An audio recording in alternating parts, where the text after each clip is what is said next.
Bom, pessoal, então, telinha inicial com os assuntos que serão discutidos aqui no vídeo de hoje, os temas do dia. 5 temas no total, 2 deles em vermelho, porque são os temas em destaque. Os temas em destaque são os assuntos que aparecem no título e na capinha do vídeo. E aqui embaixo um recado que é sempre importante. A minutagem permite que você selecione na linha do tempo o tema que quer assistir, de forma que vocês podem assistir ao vídeo inteiro ou apenas aqueles assuntos que forem do interesse de vocês. E antes de eu entrar no assunto, no primeiro tema, deixa eu dar um recado. Esse primeiro momento aqui às vezes eu uso para dar recado, mas eu quero o primeiro tema, Thiago, não quero ouvir o recado. Vá na minutagem e salte para o primeiro tema, porque isso é possível, justamente por isso eu faço a minutagem. Mas sobre o recado, alguns de vocês me perguntaram ao longo dos últimos dias, já que eu tenho formação em geografia, me formei aqui na Federal do Rio Grande do Sul, moro no Rio Grande do Sul, me criei no Rio Grande do Sul, morei um tempo em Santa Catarina, mas estou de volta. Perguntaram se eu poderia falar sobre o que acontece no Rio Grande do Sul. Eu respondi que não, não por má vontade, mas porque foge do escopo do meu trabalho na rede. Eu me proponho a falar de temas internacionais e as pessoas acompanham aqui o trabalho justamente por causa disso, a maioria, e seria até um certo desrespeito ficar trazendo temas tão variados que fogem do escopo do canal. Mas eu também quero dar uma resposta às pessoas que me perguntaram sobre o assunto, já que eu posso fazer uma observação sobre ele. E para atender a essas pessoas, eu fui a um portal especializado, encontrei um ótimo artigo sobre o que aconteceu no Rio Grande do Sul e quais as possíveis saídas para essa situação como um todo, para que isso não volte a ocorrer. Eu recortei algumas partes que eu julguei mais objetivas, concretas e práticas no sentido de o que ocorreu e como mudar a situação. Produzi um texto em cima disso, a partir deste material do pessoal especializado. Criei um link e joguei na rede para vocês. Estou falando isso para quem não viu. Coloquei na aba comunidade aqui no YouTube, joguei no canal do Telegram e joguei também no canal do WhatsApp para aqueles que têm dúvidas a respeito do que aconteceu no Rio Grande do Sul, as enchentes na região metropolitana de Porto Alegre, e também sobre possíveis saídas, onde se errou e o que fazer, e em termos muito concretos, técnicos, de gente especializada, tá? Então joguei lá para vocês.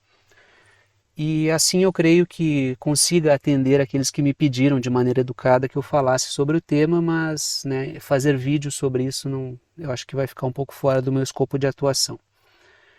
E agora sim, vamos para o meu escopo de atuação aqui na rede, pelo menos, não que eu não possa falar sobre o tema, mas acho que na rede eu me proponho a fazer um certo tipo de trabalho.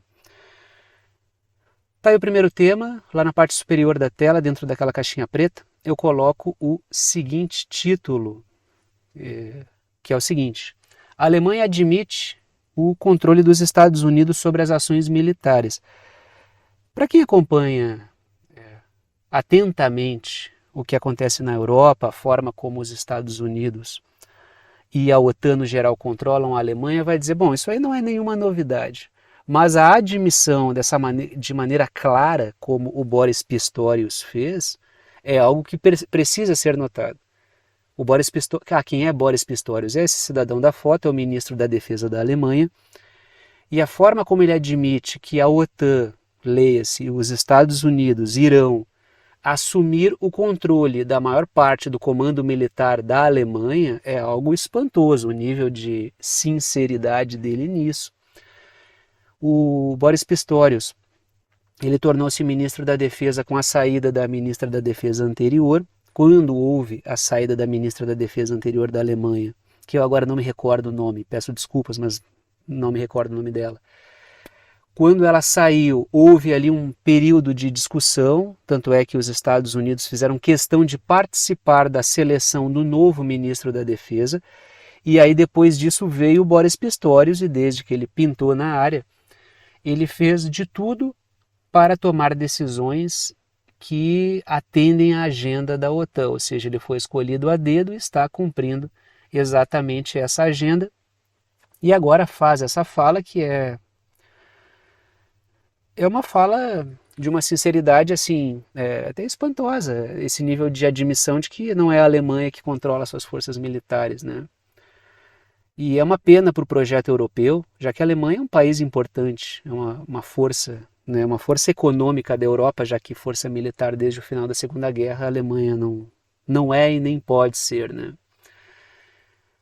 Trago a seguinte matéria. A Alemanha considera entregar a maior parte do comando militar à OTAN, diz o Boris Pistorius. Tá a foto aí do Boris Pistorius. Em um exercício militar, né, meio militar ali, não está narrando jogo de futebol. Né? Letras vermelhas. O ministro da Defesa também falou na compra de lançadores de mísseis dos Estados Unidos para enviar para a Ucrânia. Aí aquela questão dos lançadores de mísseis, aí chegam os mísseis de longo alcance, aí esses mísseis de longo alcance são utilizados para atacar o território russo. É aquela tentativa de o tempo inteiro colocar a Alemanha em rota de colisão com a Rússia. É uma das, digamos assim, é um dos pilares centrais de tudo que a OTAN tem feito na Europa.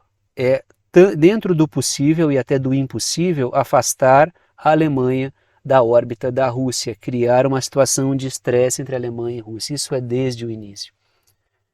E quanto mais o governo, essa coalizão de governo do Olaf Scholz fica frágil, fica fraca, perde popularidade e começa a acontecer um desespero por falta de saídas, mais esse governo se torna suscetível a atender a agenda da OTAN. E quanto mais faz isso, mais a crise aumenta. Quanto mais a crise aumenta, maior a impopularidade. Quanto maior a impopularidade, mais frágil, mais manipulável, e as coisas vão se retroalimentando.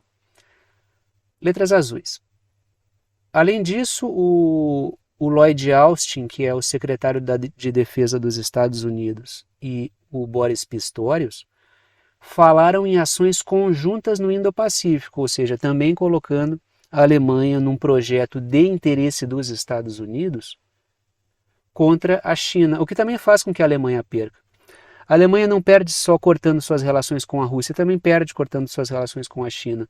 Então, como eu falo faz um bom tempo aqui no canal, é uma grande lástima que a Alemanha, como um país que poderia liderar a Europa como um polo de força no meio desse cenário multipolar, esteja virando cada vez mais e de maneira muito pouco honrosa, para não dizer de maneira vergonhosa, né, um joguete da OTAN contra seus próprios interesses, porque a Alemanha se prejudica com isso. O potencial industrial alemão está se perdendo porque perde competitividade sem energia barata, que era a energia fruto da parceria com a Rússia.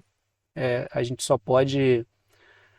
Não é questão de torcer pela Alemanha, mas toda a força que consegue contrabalançar a influência dos Estados Unidos e do Reino Unido na Europa continental deve ser celebrada, não pela força em si, mas pela divisão de algo que é nocivo, né? No caso que é o projeto da OTAN, mas infelizmente a Alemanha...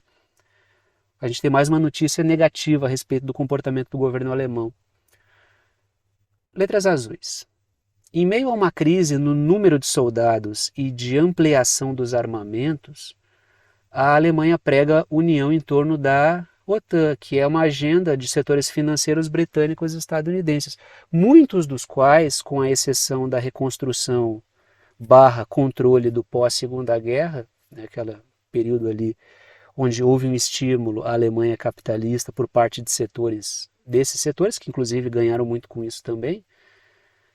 Na história, a gente vê o quê? Esses setores buscando sabotar os interesses autônomos econômicos alemães. Se a gente volta para o cenário das guerras em si, né, das duas guerras mundiais do século XX, que muita gente aborda como uma só com um intervalo no meio, a gente vai ver justamente isso no centro da discussão. Então a Alemanha aderindo, não se pode dizer de maneira... Ela escolheu isso porque a Alemanha tem uma infiltração política enorme, né, por parte desses setores aí, também um controle militar muito pequeno para poder tomar decisões, mas a Alemanha aderindo a esse projeto, que é um projeto nocivo para ela mesma.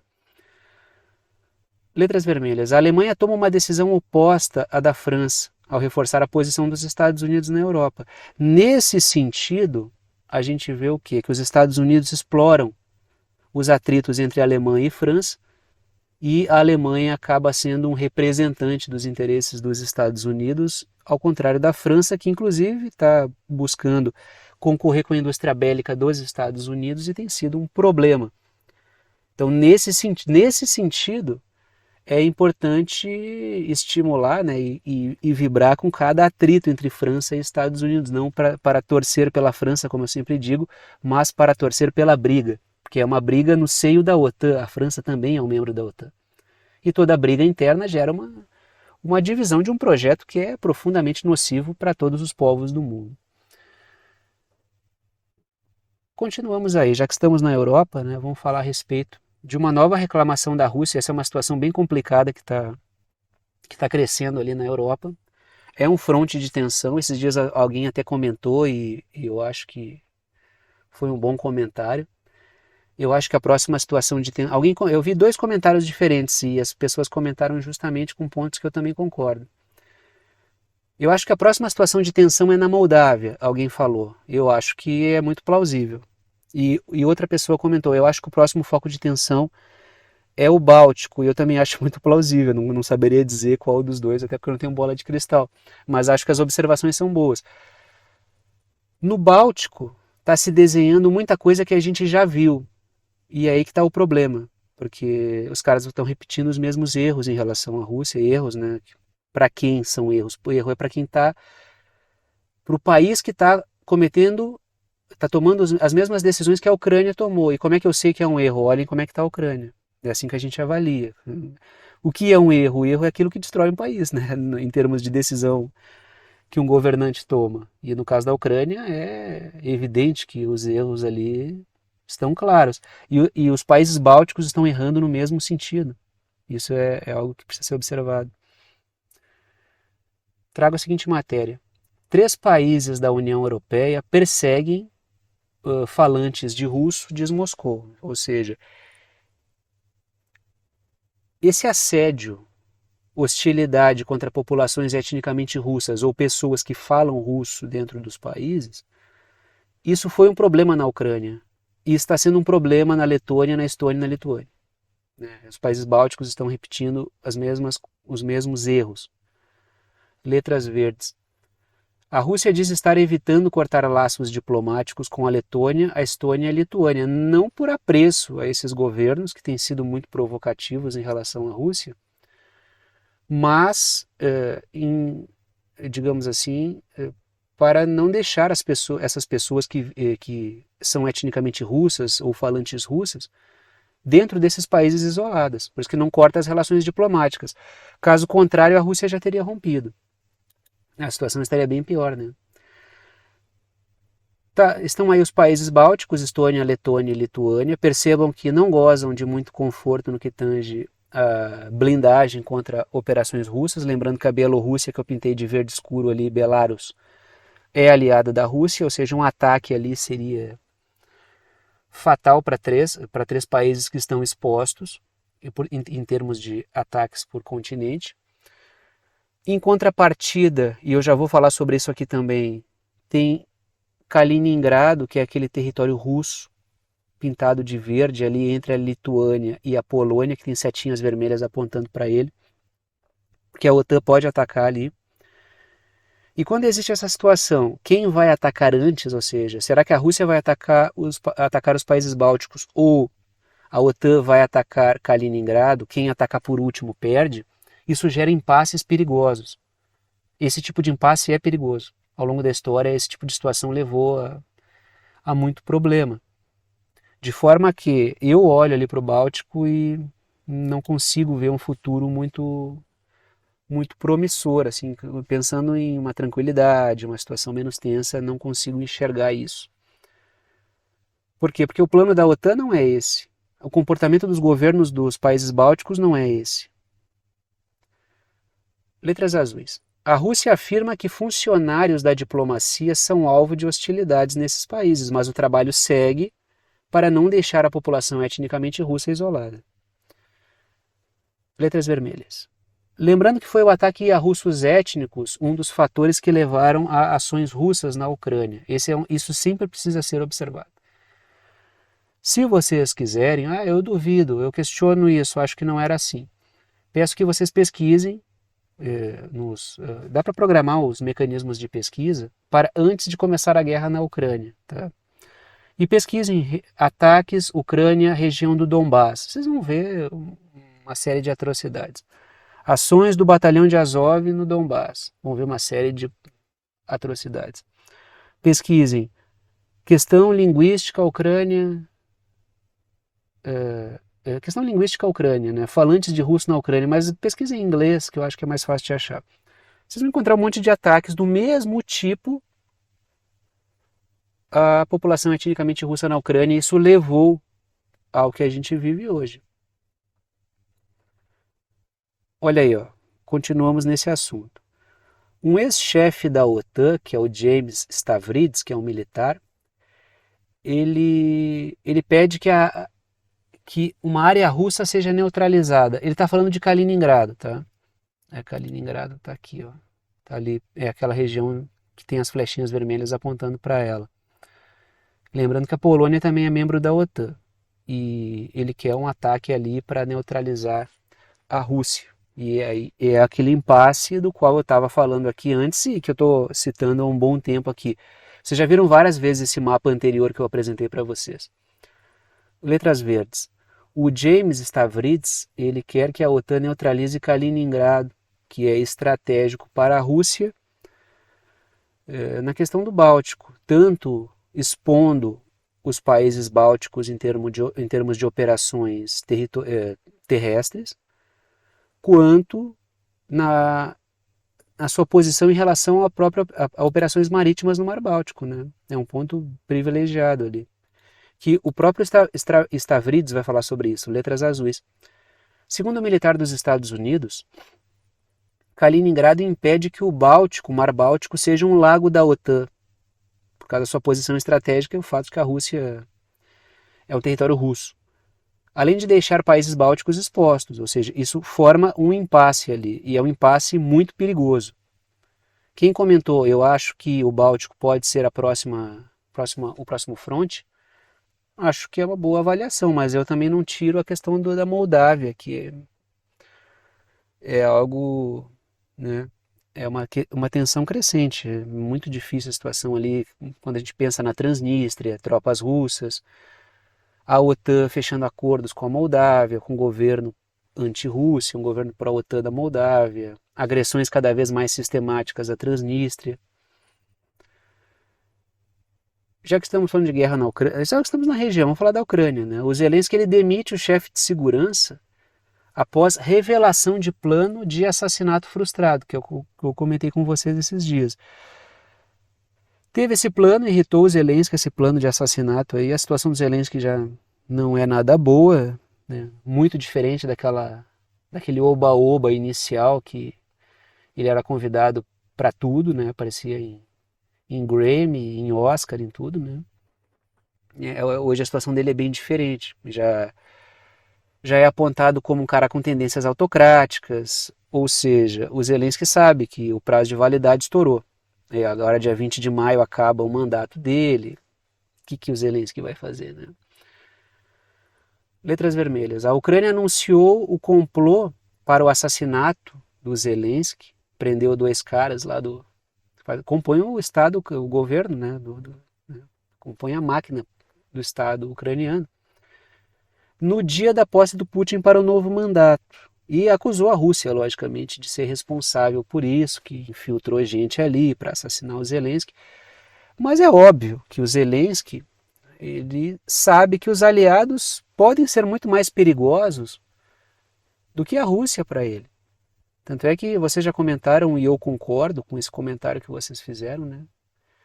Que talvez o lugar mais seguro para o Zelensky talvez seja uma prisão na Sibéria, né? Dado tudo que ele sabe, tudo que ele fez, a forma como a OTAN costuma descartar seus fantoches políticos. Letras verdes. Dias atrás, a Rússia afirmou que os Estados Unidos planejam substituir o Zelensky. E, lógico, os aliados são muito perigosos, né? Os aliados que o Zelensky tem. A OTAN, como aliada, é extremamente perigosa. Ser aliado dos Estados Unidos é mais perigoso do que ser do que ser adversário. Aí vamos para o Oriente Médio. Vamos falar da situação de Israel, faixa de Gaza. Por quê? Porque a situação de Israel, embora a TV, né, ela faça parecer que existe uma certa unidade, né, fala ali sobre atritos políticos, ela nunca dá a profundidade da crise, muito menos militar. A crise militar a mídia nunca aborda.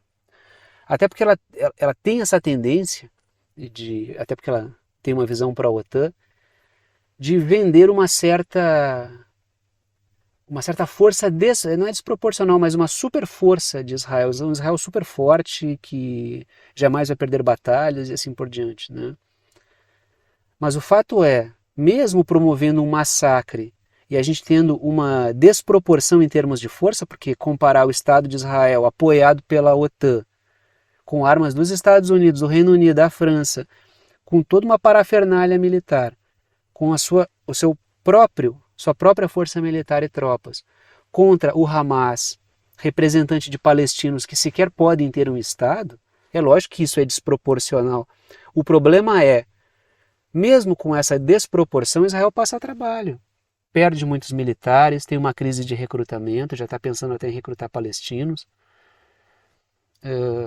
Uma crise enorme.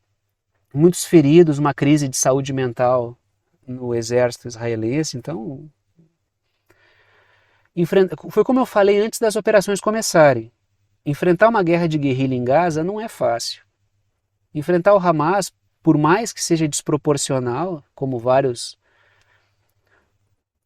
drones suicidas da OTAN vêm comentar, que Israel, não dá para comparar, Israel é poderoso, pode tudo. O Israel tem mais força que o Hamas.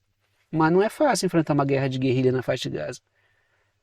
Lógico que está rolando na faixa de Gaza é um massacre, mas tem o Hamas lá fazendo guerra de guerrilha, entendeu? E Israel está passando trabalho. Esse trabalho que Israel passa, mais a pressão internacional destruindo a imagem de Israel, porque Israel está cometendo atrocidades contra civis, isso vai desgastando as lideranças militares. Já teve demissão, já teve cabeça que rolou, e agora a gente vê mais episódios desse tipo. Matéria da mídia israelense, tá? Isso aqui não é a mídia palestina. O chefe das forças de defesa de Israel disse ter repreendido Netanyahu por não traçar uma estratégia pós-guerra para Gaza. Existe uma grande dúvida, até bati no meu óculos aqui, existe uma grande dúvida sobre o que fazer. Qual será a ação para como governar a faixa de Gaza? Existem muitas divergências aí. Vários setores querem o quê? Um governo de fachada, um governo palestino de fachada. Porque isso permite continuar com os acordos de Abraão, porque passaria a impressão de uma solução de dois estados. Agora, outros setores querem o quê? Uma administração de Israel. Israel falou, a gente vai botar ali, vai deixar grupos árabes administrando ali, né? Aí teve país do mundo árabe. Teve país do Golfo. Na verdade, Israel está dizendo que são países do Golfo que vão administrar essa população por um tempo. Vários países do Golfo já disseram que não gostaram dessa fala porque isso expôs, e lógico que expôs, né? Então não se sabe direito qual será o futuro dos palestinos ali. Porque a ideia é acabar com o Hamas. Eu acho que isso no curto prazo, no médio prazo não é plausível. A tendência vai continuar uma situação difícil, com uma população passando um trabalho do caramba, sendo massacrada, e o Hamas ali atuando e com ataques a Israel, né, e assim por diante. E Israel continuando seu massacre. Né? A gente não pode perder de vista que, historicamente, o projeto de Israel é acabar com os palestinos ou expulsá-los dali. Isso aí não há segredo, não estou dizendo nenhum segredo. Não fui lá nos arquivos do Julian Assange, olha aqui um e-mail que ele pegou. Isso aí é aberto. Lideranças ao longo de toda a história de Israel sempre deixaram muito claro que querem acabar com os palestinos ou expulsá-los dali. É preciso ser muito hipócrita ou cínico para tentar esconder isso. Nunca foi segredo. Desde o início. Nem nas falas, nem nas ações de Israel. A matéria continua. Porque assim, o que me irrita muitas vezes, não é o cara. Porque tem muita gente que vem e xinga. Não sei o que, mas o cara é pró-OTAN. Ele diverge de mim e a gente nunca vai concordar. O cara acha a minha posição absurda, eu acho a posição dele absurda. A gente nunca vai concordar nesse sentido. Mas tudo bem não, né? O cara vai me xingar, me ataca, não sei o quê. Agora, quando o cara se faz de sonso, diz, Israel quer coexistir pacificamente, os outros aqui não querem, aí eu fico irritado mesmo. Porque aí o cara está se fazendo de bobo ou é realmente bobo. Porque falar de passividade, ou melhor, de conduta pacífica de Israel é brincadeira, né? É brincadeira, aí irrita mesmo. Porque tem uns que falam, tem que patrolar os palestinos. Isso aí é escrotão mesmo, eu já sei qual é que é do cara. Então, mas eu me irrito menos do que aquele que se faz de sonso e tenta vender uma imagem de Israel pacifista. Aí é difícil, é dureza. Né? O, o chefe das forças armadas aí, o Alevi, ele citou dizendo que o exército enfrenta uma tarefa de Sísifo, né, sem um plano para uma governança não uma governança que não seja do Hamas. O Sísifo ele vai pegar aquele mito grego, tá? Para falar a respeito, né? Só para quem quiser. Como assim Sísifo? Pesquisar o mito do Sísifo que tu vai encontrar lá o Sísifo e a sua pedra, né? E um mapa com a faixa de Gaza circulada em vermelho e letras vermelhas. O Netanyahu fala sobre uma vitória total sobre o Hamas que dificilmente virá. Não é nada realista quando o Netanyahu fala de vencer completamente o Hamas no curto e médio prazo. Isso é uma avaliação que não é nem minha. Boa parte das avaliações que eu trago nunca são minhas. Né? Eu estou trazendo matérias e fontes que aparecem e que falam sobre o assunto. Claro, quando eu vou especular, eu falo, estou especulando. Mas isso é uma posição que os Estados Unidos já deram. São aliados de Israel. Não é realista pensar que vão vencer o Hamas agora. Porque tem uma guerrilha acontecendo. O Hamas se preparou para isso. Letras azuis. Setores da OTAN querem um governo palestino de fachada que seja fantoche de Israel. E, inclusive, é possível fazer avançar uma solução de dois estados, ou algo parecido com isso, com um governo de fachada que vai parecer atender às demandas, mas é preciso observar isso tudo, né? Letras azuis. Um governo fantoche permitiria uma pseudo-solução de dois estados. Eu acho que setores sionistas não vão permitir. Israel nunca topou essa parada, entendeu? Boa parte das lideranças nunca quiseram sequer falar. Alguns já quiseram, mas já teve liderança de Israel que tentou uma conduta menos hostil, foi até assassinado. Então, o projeto sionista ele não prevê um Estado palestino. Ele prevê a destruição ou expulsão dos palestinos dali. Então, um governo fantoche permitiria uma pseudo-solução de dois Estados, abrindo chance para o avanço dos acordos de Abraão, que é aquela tentativa de fazer de Israel um braço, né, que forme um braço ali junto com países islâmicos da OTAN, a partir de a impossibilidade dos Estados Unidos de fechar acordos na região por motivos óbvios. Israel faria esse trabalho explorando aquela questão de xiitas e sunitas. Só que essa brutalidade toda na faixa de Gaza inviabiliza isso. Né? A questão palestina inviabiliza os acordos de Abraão. Letras vermelhas. O chefe militar, o ministro da Defesa de Israel, então tanto o Alevi aí, quanto o Yoav Gallant, quanto o primeiro-ministro Netanyahu, estão na mira do Tribunal Penal Internacional. Não que vão fazer algo, mas estão na mira. Então já existe ali um certo desconforto por causa disso também. Porque embora não vá dar nada, isso é uma exposição. Existe uma exposição. Se não fosse nada, Israel e Estados Unidos não estariam trabalhando para pressionar o Tribunal Penal Internacional a não fazer nada.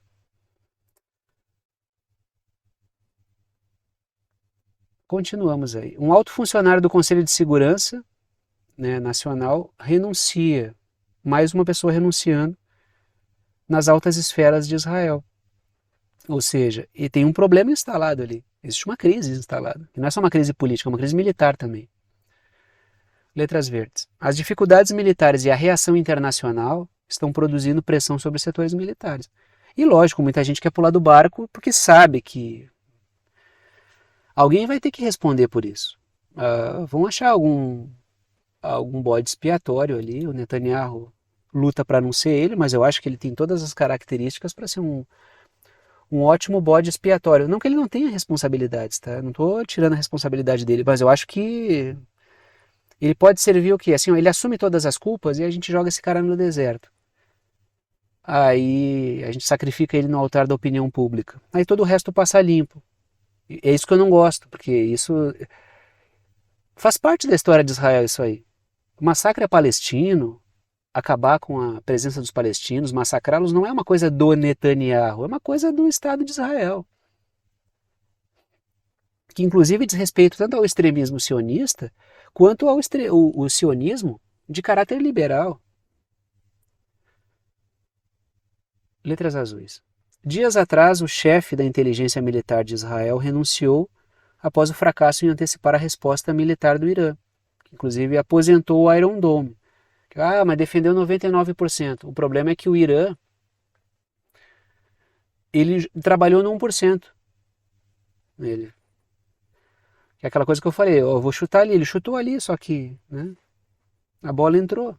Então ele jogou drones, saturou as defesas de Israel, os mísseis que eram para passar, passaram, e demonstraram que o quão obsoleto ficou o Iron Dome. Tanto é que eu já falei para vocês que Israel está estudando uma defesa com arma laser com os Estados Unidos, porque vai ter que aposentar o Iron Dome. Daí cabeças rolaram por causa disso lá. Matéria da Reuters. A Assembleia Geral da ONU apoia a candidatura palestina à adesão. Isso é um passo para a formação do Estado palestino. Não estou dizendo que isso vai formar o Estado palestino, não é isso. Isso é um passo de vários passos. Letras vermelhas. Foram 143 votos a favor, ou seja, é evidente que Israel não tem um apreço da maior parte do planeta. 25 abstenções. O Reino Unido está aqui dentro, então até o Reino Unido ficou com vergonha de votar contra. E 9 votos contrários a reconhecimento da Palestina. Letras verdes. A gente vai ver aí uma miríade de... Miríade não, porque são poucos, né? A gente vai ver alguns países ali que votaram contra. Que os Estados Unidos e Israel votam contra, a gente já sabe. A dúvida é quem mais está nesse pacote aí. A Argentina, ou seja, o Javier Milei esfregando a imagem da Argentina na lama total. A República Tcheca, que, né, bom, a política da República Tcheca é um caso grave. Votaram não junto com Estados Unidos, Israel e algumas ilhas do Pacífico. Ou seja, quando o Milei falou que ele ia alinhar a Argentina à OTAN, ele não estava brincando. Sendo que vários países da OTAN nem votaram a favor de Israel. O Reino Unido, cara, se absteve de votar. Porque sabe que a pressão interna vai ser maior. O Milei foi lá e... Dureza esse cara, que eu já vou falar dele daqui a pouco de novo. Aqui. Continuamos aí. E tem que observar o Milei, tá? Tem que observar que ele é um elemento de discórdia. Os governos aí regionais têm que olhar para esse cara e atuar no sentido de enfraquecer ele, né? Porque se esse cara fizer alguma coisa, se continuar governando, ele vai gerar problemas para a região inteira. Israel ataca a Cisjordânia. Tá? Vamos continuar discutindo Israel aqui. Já vou falar do Milei de novo daqui a pouco. Vocês vão ver os problemas mais que ele está trazendo. Forças israelenses atacam um campo de refugiados na Cisjordânia e Nablus. Matam um palestino e ferem outro. Quase 500 palestinos mortos pelas forças israelenses em território ocupado desde 7 de outubro de 2023. Não é que o território está ocupado, é que tem 500 palestinos mortos desde essa data. Tá? Circulei aí a Cisjordânia, né? São os dois territórios palestinos aí, um é a faixa de Gaza e o outro é a Cisjordânia. Letras vermelhas. Israel tem aproveitado as operações em Gaza para ampliar a sua ofensiva na Cisjordânia. Qual é a estratégia? Como eu estou gerando muito, não que ele não fizesse isso antes. Quem acompanha o canal desde antes desse episódio aí na faixa de Gaza, vai enxergar o que ali? Eu falando sobre atrocidades cometidas na Cisjordânia. Mas como Israel começou a cometer muito mais atrocidades na faixa de Gaza, aproveita para ampliar a intensidade das atrocidades na Cisjordânia. Por quê? Porque é muita informação e as pessoas não vão conseguir ver tudo o que está acontecendo. Então, uma atrocidade cobre outra. Letras azuis. A Cisjordânia é, em teoria, governada pela autoridade palestina, que, diga-se de passagem, optou pela via do diálogo com Israel. Fez alguma diferença? Não, não fez. É que Israel só ataca a faixa de Gaza porque está respondendo ao ataque que sofreu. Porque é direito de autodefesa. E a Cisjordânia? Mas Israel está buscando elementos do Hamas na Cisjordânia? Que é governada pelos adversários de Israel, da Autoridade Palestina? Mas pode ter algum grupo lá que está em solidariedade à faixa de Gaza, sim, pode ter, mas antes do episódio 7 de outubro, Israel já fazia isso na Cisjordânia. Então, seja lá por onde o cara tente ir para defender Israel, não dá. Não vai dar. Letras azuis. Israel tem promovido ataques à faixa de Gaza, à Cisjordânia e visa ocupar parte do Líbano. Essa etapa da expansão colonialista de Israel está indo para leste, oeste e norte. Isso faz parte de um projeto histórico de Israel, que sempre falou sobre ocupar parte do Líbano, ocupar a faixa de Gaza e ocupar a Cisjordânia. E não vai parar por aí. Se Israel não for parado, não vai parar por aí. Mais matérias aí. Funcionários da Agência Humanitária da ONU não vão a lugar nenhum, apesar do fechamento forçado do complexo da Jerusalém Oriental. Letras vermelhas. Colonos terroristas. Assim, ó. Esses colonos aí de Israel que matam gente, que explodem, que põem fogo em casa, em carro, em lavoura, são terroristas. Né? É preciso chamar esses caras pelo nome correto. E muitos desses caras que são criminosos, a gente está falando de criminosos aqui, de milícias, de milicianos. Esses caras estão compondo forças armadas, grupos armados, que atuam na Cisjordânia. Colonos terroristas israelenses promoveram ataques incendiários a vários locais. É preciso chamar esses caras pelo que eles são. Tá? Tanto é que Israel não gosta que se use o termo colono, porque isso dá a ideia correta de que o projeto de Israel é um projeto colonial. Porque sim, é um projeto colonial. É um expansionismo colonialista. Teve um alto funcionário da ONU, de direitos humanos da ONU, que antes de se demitir falou isso. Falou, não vou mais, não dá para ver isso aí. A ONU não faz nada. E ele diz que é um projeto, a continuidade de um projeto europeu de colonialismo expansionista que está matando povos nativos do Oriente Médio. Quando a gente vai observar uma parte não desconsiderável, uma parte bastante grande da sociedade de Israel é composta por população europeia, de origem europeia. Então é um projeto colonialista europeu. É por isso que boa parte dos países da América Latina olha para isso, setores populares da América Latina olham para isso aí e vêm com o projeto colonial. Agora, como é que grupos que buscam soberania popular na América Latina vão defender o Estado de Israel e o projeto colonialista do Estado de Israel, sendo que a América Latina viveu o que viveu no período colonialista? Quero que o pessoal se identifique com Israel. Qual é a identidade mínima que a gente vai ter com Israel aí? Letras verdes. Forças militares de Israel estavam no local, mas não fizeram nada para conter. Parece a polícia dos Estados Unidos, que viu estudantes estadunidenses apanhando de hordas de terroristas israelenses, grupos, gangues com bandeira de Israel, dentro dos Estados Unidos, não fizeram nada. Quando o Estado autoriza a violência de hordas, como Israel está fazendo contra os palestinos, o nome disso é pogroms. Tá? Pesquisem na história os pogroms e vocês vão ver a grande ironia disso tudo. Que é uma violência autorizada pelo Estado. Faça, mas não diga que fui eu que fiz. É um silêncio que autoriza. Isso quando não é a própria ação do Estado fazendo, né? Agora a gente vem para a América Latina aqui, né? Eu vou falar um pouco sobre a Argentina, aqui na América do Sul, depois vou falar um pouco sobre o Haiti, né? Vou falar sobre a questão da América Central também. O Milei amplia a presença militar dos Estados Unidos na região. Então, assim, o Milei não é um problema para a Argentina apenas. Como eu falei desde as eleições, ele é um problema para toda a região. Ele é um problema. É preciso que os governos que realmente pensam em soberania na América Latina olhem para esse cara com algum senso estratégico, e é preciso fazer alguma coisa. Caso contrário, ele vai desagregar toda a região. Trago a seguinte matéria. Porta-aviões dos Estados Unidos chegará à Argentina e participará do exercício militar no Atlântico Sul. A matéria continua. é o USS George Washington, que chegará no final de maio com uma tripulação de 3.200 marinheiros. As atividades conjuntas serão realizadas na zona econômica exclusiva do nosso país, né, no caso da Argentina, para a matéria. Né. Exercício dos Estados Unidos prepara situações. Ah, mas isso é óbvio, a gente tem que entender com um nível maior de detalhamento. As operações de exercício dos Estados Unidos já são ações. Já deixa equipamento, já deixa alguma coisa, já instala não sei o quê.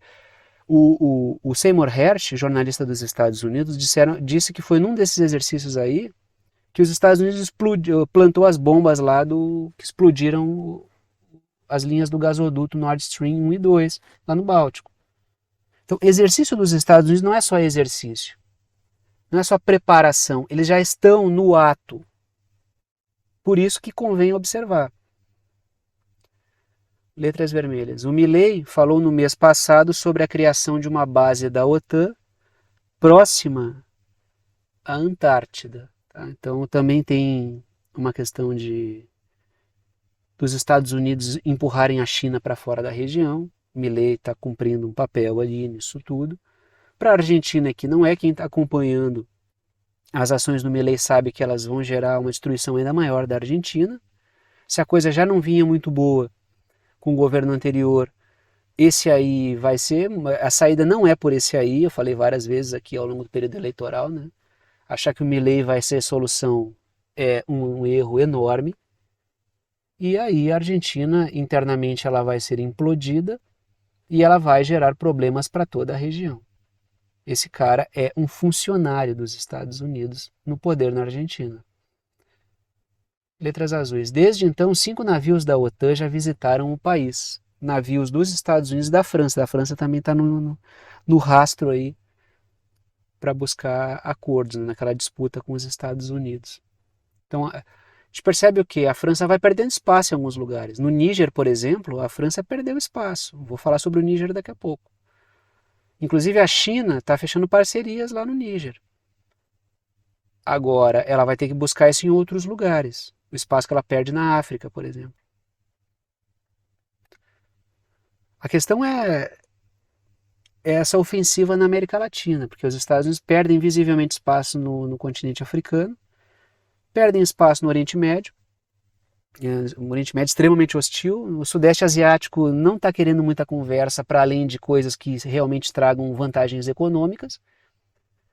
Aí qual é o foco? O foco é Europa continental, que infelizmente está controlada, porque a OTAN ocupa, e tem a América Latina, entendeu?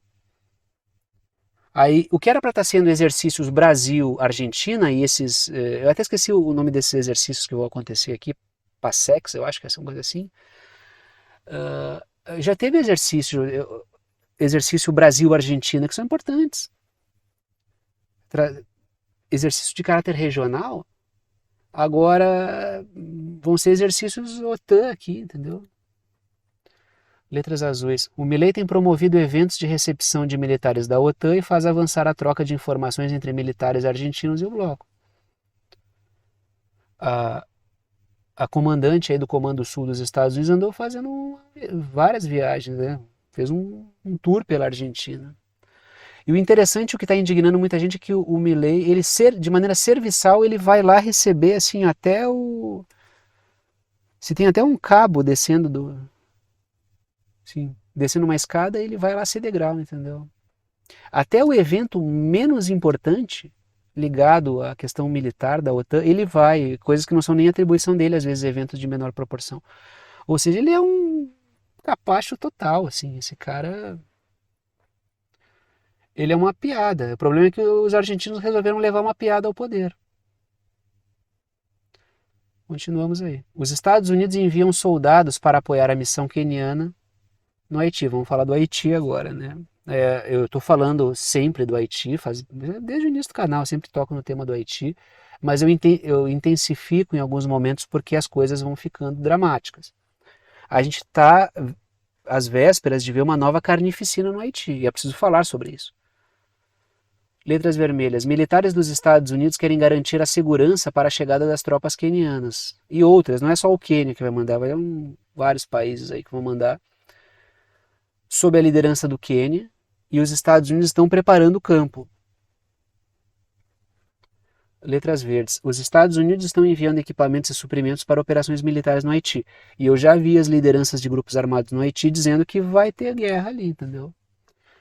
Ou seja, vamos ver num intervalo muito curto de tempo, já que não faz tanto tempo assim que as últimas operações aconteceram e foram catastróficas, mais problemas para o povo haitiano que vai ficar no meio disso aí. E repito, o problema do Haiti não é um problema de resolução policial. O problema do Haiti é um problema de dissolução do Estado ao longo da história. É muito mais profunda a questão do Haiti do que uma questão policial. Ah, vai ter o narcotráfico, tá lá. Isso aí é uma solução dentro daqueles que enxergam as coisas desse tamanho, assim, dentro dos estreitos limites da sua observação, normalmente ligada a soluções que tudo passa por polícia, né? Várias soluções passam por polícia, sim, tem que ter polícia. Agora, não se resolve o problema do mundo com polícia, né?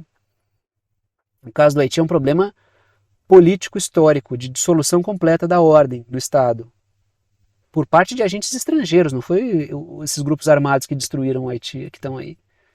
Quem destruiu o Haiti, um dos grupos que destruiu o Haiti foram a última intervenção militar estrangeira que destroçou o Haiti. Sequestraram o líder político do Haiti, o cara foi aparecer lá na República Dominicana. Esse que é o problema, né?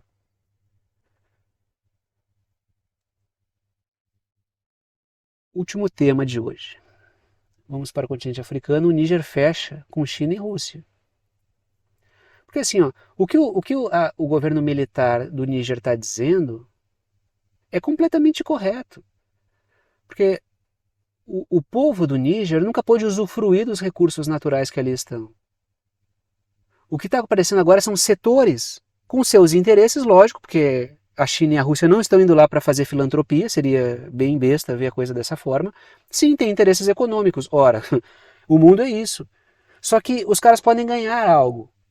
Esses dias teve uma liderança aí, que eu não me recordo de qual país, ele estava dando uma entrevista, e os caras perguntaram, mas por que aceita a China aí? Né? É umas perguntas idiotas, né? O cara disse, porque assim, ó, os Estados Unidos vêm aqui, traz blá blá blá e guerra, entendeu? A China vem aqui e deixa uma escola, um hospital, então a gente quer parcerias que... A gente sabe que o outro lado quer ganhar dinheiro, todo mundo quer. Agora a gente quer ganhar alguma coisa também. Então, o que faz com que amplos setores militares apoiem, amplos setores populares apoiem esses levantes militares no Níger, no Mali, em Burkina Faso é uma coisa de louco. O apoio que os caras têm da população é estádio lotado. Os caras abrem lá, em vários desses países, Mali, Níger, Burkina Faso, e outros que estão fazendo esses levantes militares, o sentimento anticolonialista é tão grande que os caras abrem recrutamento para o pessoal pegar em armas e, cara, dá volta na quadra, entendeu? A fila. Eu estava vendo, não me lembro, recordo em qual país que os caras foram, eu não sei até se não foi no Níger. Eu estava sob risco ali de uma guerra para depor o governo, os caras abriram alistamento para o pessoal. Cara, eles tiveram que fechar, eu vi fotos. Lotou, entendeu? A gente está vendo assim praças abarrotadas de gente se esmagando. Para não voltar o panorama de antes, que é um governo civil com uma eleição fake que coloca um capacho da França no poder. O povo não quer isso. Trago a seguinte matéria. Né? A matéria diz o seguinte. O Biden retirará 1.000 soldados dos Estados Unidos do Níger enquanto as forças russas assumem o controle da base. Pintei aí o Níger de amarelo e trago 2 pontos, começo pelas letrinhas vermelhas. As tropas irão para países vizinhos, onde devem instalar a base de drones, as tropas dos Estados Unidos. Assim, pelo que os Estados Unidos disseram, não bateram ainda o martelo. Vamos sair, mas a gente vai tentar no último esforço. Não sei se vai rolar. Esses países aí não me parecem muito abertos a ficar ouvindo o trololó dos Estados Unidos.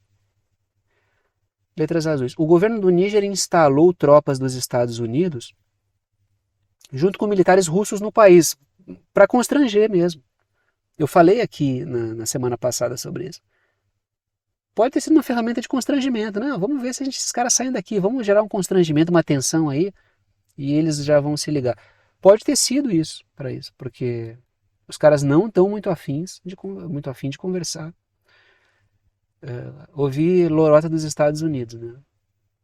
Letras azuis. O governo militar do Níger já expulsou do país 1.500 soldados franceses e 1.000 dos Estados Unidos. Aí tu pode me contra-argumentar, tá, mas só um pouquinho.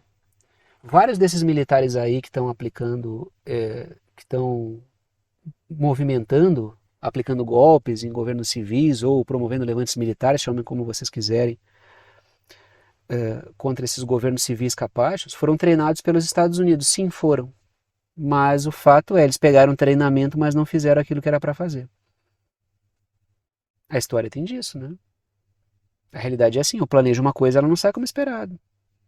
E só por isso, eles foram treinados pelos Estados Unidos e foram para outro lado. Quantas vezes na história a gente não viu isso acontecer? O cara sobe ao poder com a bênção de interesses transnacionais e o cara decide dar uma guinada lá e vira um... A gente já viu isso acontecer antes. São as circunstâncias das correlações de forças políticas e que levam a isso. Se isso ajudou a chutar francês de lá, porque os Estados Unidos fizeram justamente para puxar o tapete da França, mas eles não conseguiram aproveitar, muito melhor. É a minha esperança sobre o Japão, né? Que ele vai se armar até os dentes com armas dos Estados Unidos e lá no final ele vai ser soberano e não vai ser a ferramenta dos Estados Unidos contra a China. Na minha esperança, né? Depois de tudo que o Japão passou na mão dos Estados Unidos, virar arma dos Estados Unidos, é difícil, né? Militares do Corpo Africano, que é o grupo substituto do grupo Wagner, depois de tudo que aconteceu, tanto é que eu fiz um X aí cancelando o Prigozhin. O grupo Wagner tinha projeção no continente africano, era importantíssimo para a geopolítica russa. Só que, infelizmente, o Prigozhin achou que era maior do que era. E o Maquiavel já apontou algumas vezes os riscos dos mercenários, né?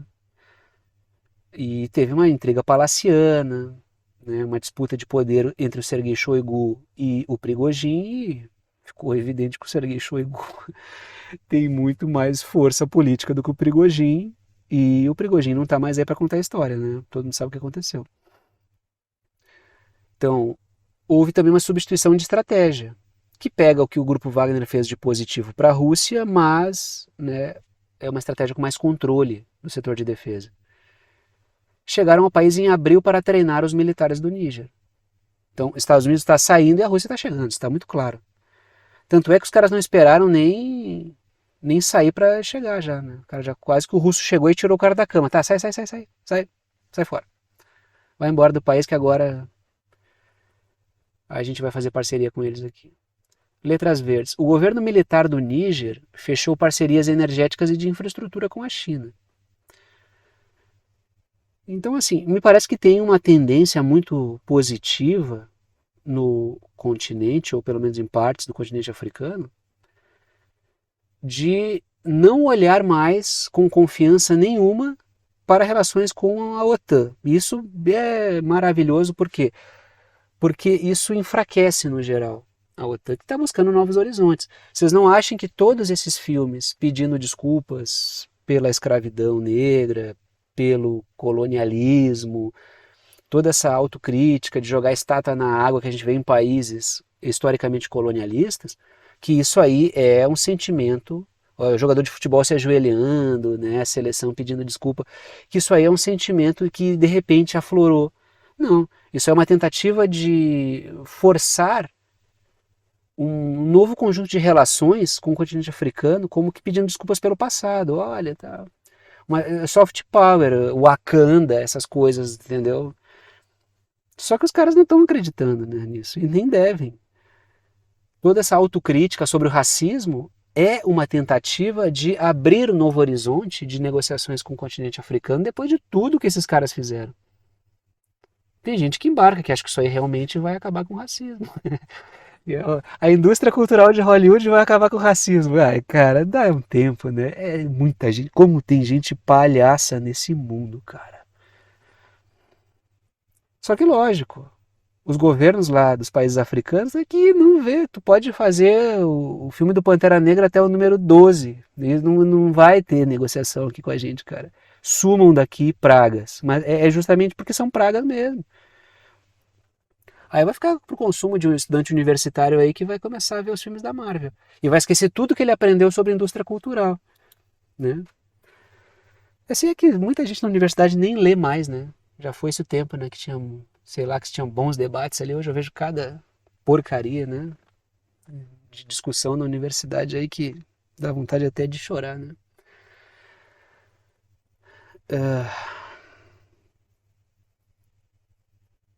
Momento final do vídeo, né? Trago as formas de apoiar o canal. Eu fico, às vezes, né? Esses assuntos me irritam um pouco. Também as formas de apoio, momento final do vídeo, para quem quiser apoiar, para quem pode, para quem quer, para aqueles que veem que o canal é importante para a formação da sua compreensão sobre temas internacionais e geopolíticos. Sempre comento que apenas os anúncios e propagandas que aparecem durante o vídeo não garantem a existência do canal. Se eu fosse depender apenas da receita, das propagandas, ficaria difícil manter esse trabalho com o nível de dedicação que ele exige. O que garante efetivamente que o canal possa continuar é o apoio financeiro dado por alguns de vocês, pelo qual eu sou imensamente grato. Estão aí as 3 formas de apoio, não estão em ordem de importância, todas as 3 formas são bem-vindas. Agradeço, né, aos que apoiam pela confiança no trabalho, inclusive, né, e que optam por uma dessas formas aí. Eu coloco 3, né, eu estou pensando em mais formas. Sempre aparece alguém que me diz assim, Thiago, eu queria apoiar dessa maneira, tem como? Eu vou pesquisando, eu vou atrás. Essas aí são as mais práticas que eu encontrei até o momento, tá? Mas eu sigo pesquisando, né? Tem algumas pessoas de fora do país que estão me perguntando como é que eu tenho alguma vaquinha ou algum sistema de ajuda que eu possa na moeda daqui e tal.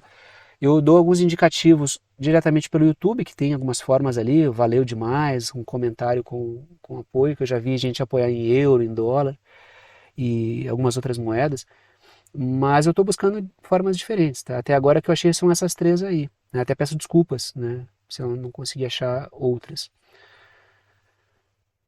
As 3 não estão em ordem de importância, todas as 3 são muito bem-vindas, tá? Em cada uma delas eu coloco 3 para que vocês optem por aquela que for mais prática. Em cada uma delas vocês optam pelo valor, apoiam com o valor que quiserem, uma ajuda solidária, ajuda quem pode, ajuda quem quer e ajuda com quanto quiser. Tá? E o conteúdo fica aberto para todo mundo, o que mantém o canal é a ajuda solidária. Primeira forma de apoio por boleto bancário ou cartão de crédito pela plataforma Apoia-se, que é uma plataforma de apoio financeiro, tem o endereço, o link, o site do Apoia-se. Segunda forma de apoio é pelo Pix, tá? A chave Pix, que é uma chave de e-mail. Tem gente que usa o número do celular, número do CPF, número do CNPJ como chave Pix. Eu uso um e-mail. Se vocês digitarem pixverdadeconcreta@gmail.com na chave Pix, vai aparecer o meu nome, que é Thiago, e vocês podem fazer a doação no valor que vocês quiserem. Terceira forma de apoio é pelo botão Seja Membro. Ajuda pelo YouTube, o botão fica embaixo do vídeo. Tem várias faixas de valor, vocês ajudam aqui direto pela plataforma, e as faixas ali vão do 8 ao 80, tem vários valores diferentes ali. Repito, as 3 formas são bem-vindas e repito, também agradeço aos que apoiam pela confiança no trabalho. Vou parando por aqui e tchau para vocês.